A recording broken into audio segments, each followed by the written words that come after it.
নমস্কার। সাংবাদিক সম্মেলনে উপস্থিত সকল সাংবাদিকগণ এবং হিন্দু মহাজোট, যুব মহাজোট, ছাত্র মহাজোট, স্বেচ্ছাসেবক মহাজোটের সকল নেতৃবৃন্দকে, আপনারা জানেন বাংলাদেশের এখন এক ক্রান্তিকাল গত 5 তারিখের পর ফেসিবাদের এক পতন হয়েছে ছাত্র জনতার গণ বিপ্লবের মাধ্যমে।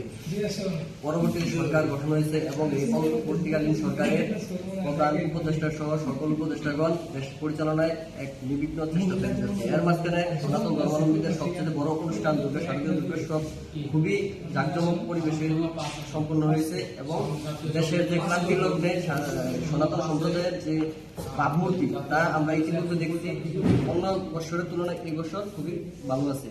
তো আমাদের আজকের এই সাংবাদিক সম্মেলনে আমাদের একটি বার্তা, আমরা সনাতন সম্প্রদায়ে যারা বাংলাদেশের বসবাসরত আছি তারা ইতিপূর্বে 71 সালের আগে এই দেশের পৃথক নির্বাচন এবং সংসদে সংরক্ষিত আসন ছিল, যা আমরা পরবর্তীতে এই বর্তমান সময়ের সরকারের কাছে আমরা দাবি জানাই সেটা পুনঃবহাল করার জন্য। এবং সেই সংসদে যদি আমাদের হিন্দু সম্প্রদায়ের যদি প্রতিনিধি না থাকে এবং সেখানে যদি আমরা নেতৃত্ব না দিতে পারি, তাহলে আমাদের হিন্দু সম্প্রদায় ভবিষ্যতে বাংলাদেশের বিলুপ্ত প্রাণী ডাইনোসরের মতো বিলুপ্ত হয়ে যাবে।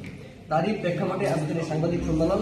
আমাদের আগে এই সাংবাদিক সম্মেলনে আমাদের হিন্দু মহাজোটের মহাসচিব কথা বলছেন, ছাত্র মহাজোটের সভাপতি বলছেন, হিন্দু সম্প্রদায়ের এই বিষয় নিয়ে বিস্তারিত তারা আলোচনা করেছেন।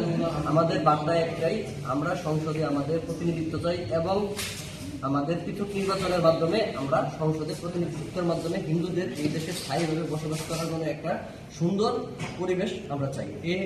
এই বার্তার মাধ্যমে আমরা বাংলাদেশের অন্তর্বর্তীকালীন সরকারের কাছে আমরা জানাতে চাই, হিন্দু সম্প্রদায় যদি পৃথক নির্বাচনের মাধ্যমে তাদের সংসদে প্রতিনিধি থাকে, সেক্ষেত্রে হিন্দু সম্প্রদায় নিরাপদ এবং তারা তাদের প্রতিনিধিত্ব করবে। এই ক্ষেত্রে দেশের সাম্প্রদায়িক কোনো হামলা এবং রাজনৈতিক কোনো দল হিন্দুদেরকে ট্রাম্প কার্ড হিসাবে ব্যবহার করতে পারবে না। ধন্যবাদ সবাইকে।